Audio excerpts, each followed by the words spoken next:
Concepto de número. Veremos el concepto de los números naturales. Primero nos preguntamos qué son los números naturales. Dice que para negociar y ordenar las cosas el hombre tuvo la necesidad de expresar cantidades de lo que tenía para saber con qué contaba exactamente. De ahí surgió la necesidad de crear símbolos que representaran esas cantidades. Por ejemplo, si alguien sabía cuántas gallinas tenía, podía establecer del mismo modo la cantidad de días que podía alimentar a su familia. A partir de esta necesidad, el hombre crea lo que hoy conocemos números naturales. Estos números que surgen de las distintas civilizaciones debido a que contar y ordenar elementos son las tareas más elementales en el tratamiento de las cantidades. Los números naturales son aquellos símbolos que nos permiten respetar la cantidad de elementos que tiene un conjunto. Ahora, veremos el concepto de número entero y de número fraccionario. Con un poco de historia. Vamos a tratar de ilustrar estos conceptos con un poco de historia. Dice así. La necesidad de medir magnitudes continuas tales como la longitud, el volumen y el peso llevó al hombre al introducir los números fraccionarios. Cuando tomamos a una unidad cualquiera, por ejemplo la vara, aquí lo ponemos, una unidad cualquiera, es una unidad de medida como por ejemplo la vara, para medir una magnitud continua, magnitud de escala lineal, esta es una magnitud continua, en este caso es una magnitud lineal, estamos haciendo una magnitud entre un árbol y una casa, y es lineal. Puede ocurrir una de estas cosas, que la unidad esté contenida un número de veces o que no esté contenida un número de veces. En este caso, la unidad vara está contenida un número de veces exactos. Podríamos decir que en esta magnitud tenemos 4 varas. Entonces, en este caso, cuando está contenida un número de veces exactos, estamos representando el resultado de la medición con un número entero. Ahora, pero en el caso donde quisiéramos nosotros calcular la medida entre el árbol y la persona, nos damos cuenta que la vara nos es mucho, entonces es muy, muy grande para poder medir esa magnitud, entonces no es una magnitud entera. Por lo tanto, a lo mejor tenemos que hacer una fracción de decir, del árbol aquí, la vara me excede. Entonces, lo que tendría que hacer era dividir la vara en diferentes medidas. Entonces, ese sería el segundo caso, donde dice que tenemos que fraccionar la unidad, elegida en una, en dos o en tres partes o en las partes que sea. En este caso, voy a fraccionar la unidad en tres partes para poder sacar la medición exacta del árbol al ser humano. Entonces, al hacer estas partes iguales, hallaremos una fracción de la unidad que esté contenida en la magnitud que tratamos de medir. El resultado de esta última medición, que es la fracción que estábamos haciendo, lo expresamos con un par de números distintos de cero. Lo expresamos con un par de números distintos de ceros. Ya hicimos la medición, la fraccionamos en números iguales, nos dimos cuenta que para poder utilizar la vara y hacer esta medición tuvimos que fraccionar en tres números, en tres partes iguales la vara. Entonces, una vez que yo identifico dónde quedan las partes iguales, fracciono y genero un par de números. El primero, el numerador y el denominador. Se le llama.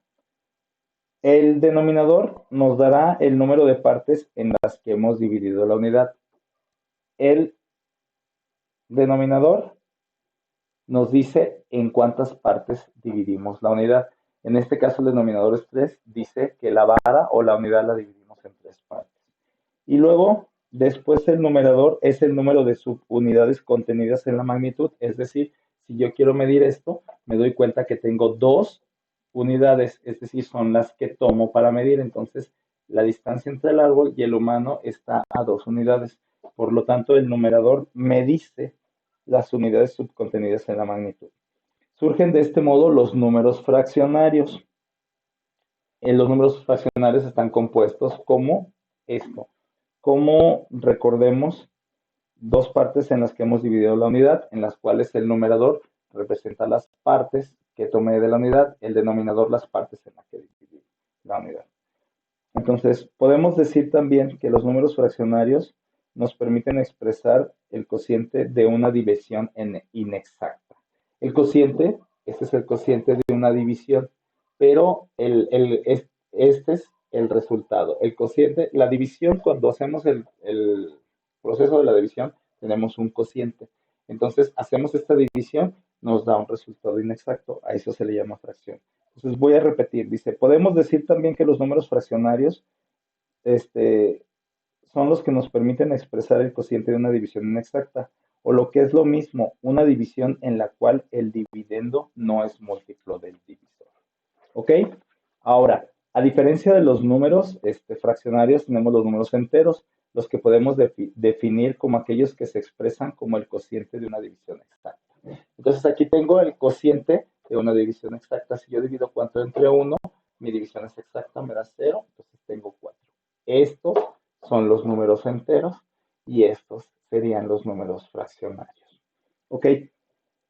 Ahora, vamos a ver el concepto de número racional y número irracional. Vamos a tratar en el orden ahora, de igual manera como de este tipo, vamos a ejemplificar un número irracional. Los números irracionales nacen por la necesidad del hombre de representar ciertas cantidades. Entonces, uno de los ejemplos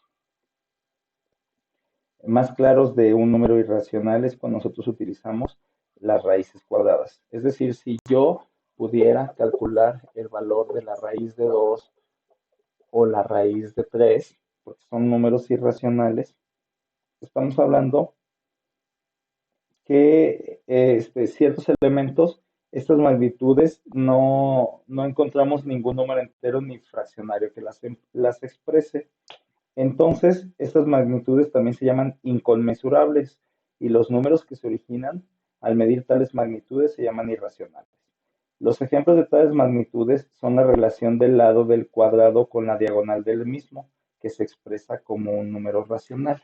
¿Esto qué quiere decir? En pocas palabras, dice que es la relación que existe entre el cuadrado, ¿sí? Y la diagonal del mismo. O sea, la relación que existe entre cada lado del cuadrado y la diagonal del mismo, que podría ser expresado como un número irracional, sería el cuadrado de A más el cuadrado de B. A eso le sacamos raíz cuadrada. El resultado de esto nos va a dar un número irracional. También tenemos un número irracional como la relación de la circunferencia, o sea, cómo se expresa el diámetro de una circunferencia con la letra pi. Recordemos la letra pi, tenemos un número que es 3.1415 y así estos números que son demasiado grandes y que no existe una fracción o un número entero para poderlos determinar se llaman números inconmensurables y son números irracionales que pueden ser expresados por una expresión de raíz. Ahora, entonces, si tenemos un número irracional, ahora, ¿cómo podemos expresar un número racional? Entonces, el número racional sería, ahora es el conjunto de los números fraccionarios. Recordemos que un número racional es, y su conjunto de los números fraccionarios, ¿cuál sería? Los números fraccionarios y de los números enteros. Recordemos que los números fraccionarios son aquellos que en sus términos pueden expresarse como el cociente de dos números, es decir, una fracción en la cual el denominador es una letra. Entonces, número fraccionario podría ser expresado como 3x más a, este es un número fraccionario, pero también podemos expresar con un número entero, que podría ser 2x sobre 5. Cualquiera de estos dos números son números fraccionarios, es número entero, número fraccionario, pero a su vez son números racionales. Números racionales. Porque los puedo expresar como un entero o una fracción. Entonces, vamos como una definición. Consideremos que los números racionales es el conjunto de los números fraccionarios y el conjunto de los números enteros. Definamos el número racional como aquel número que puede expresarse como el cociente de dos enteros. Entonces podría ser el cociente de dos enteros, sería algo así. Si tenemos dos enteros, podríamos aplicarlo como si fuera el 2 y 1. Estos son dos enteros, un entero y otro entero, el cociente de dos enteros. Y el número irracional como aquel número real que no puede expresarse como el cociente de dos enteros. Llamamos los números reales al conjunto de los números racionales y irracionales. Entonces, ahora tenemos una nueva definición, conjunto de los números reales.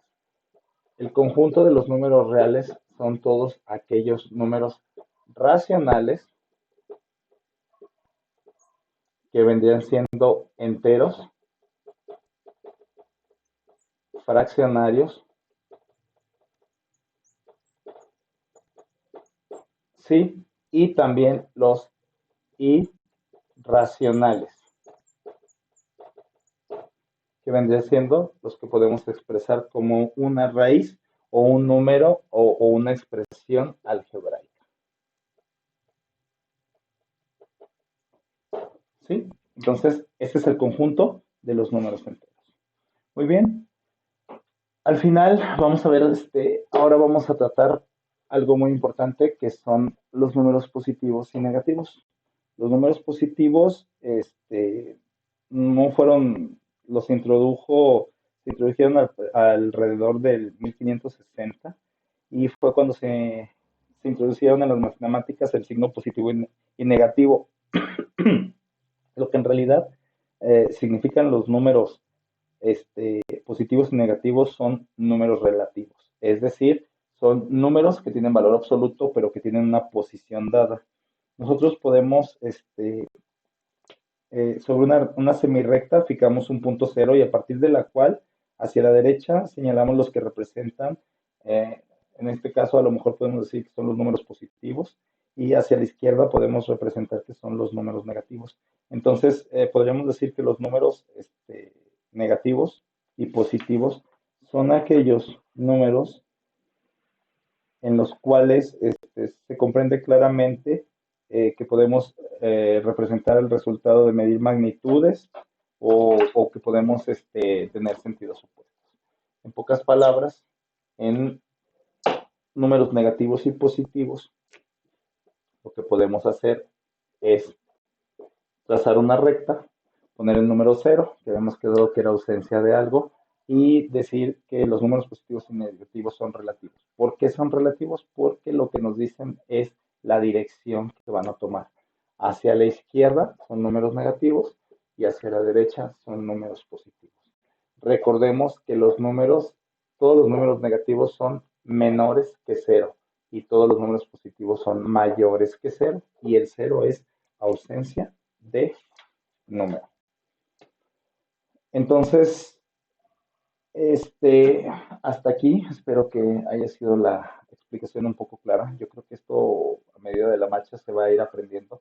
Lo que sí tenemos que entender son los conceptos de los números enteros y de los números fraccionarios, cómo se componen.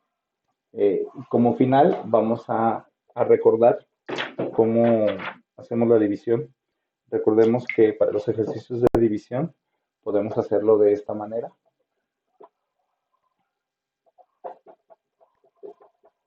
El dividendo y tenemos el divisor, el cociente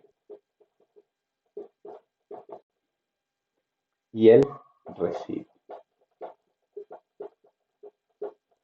¿Sí? Esa es una manera.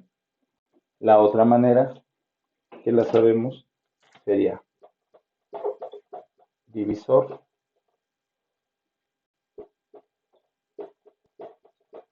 dividendo, residuo, cociente.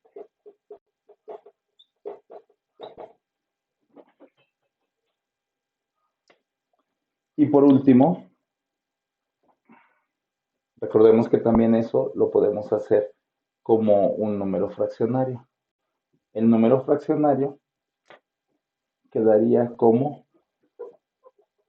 numerador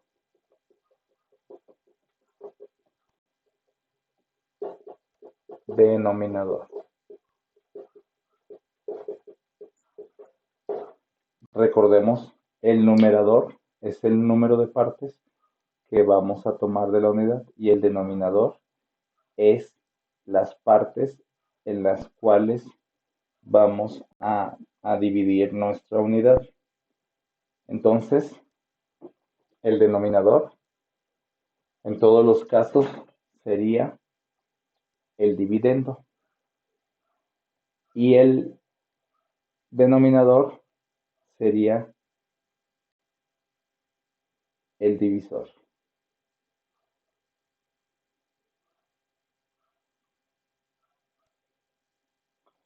Bueno, entonces espero les haya servido este pequeño repaso. Gracias.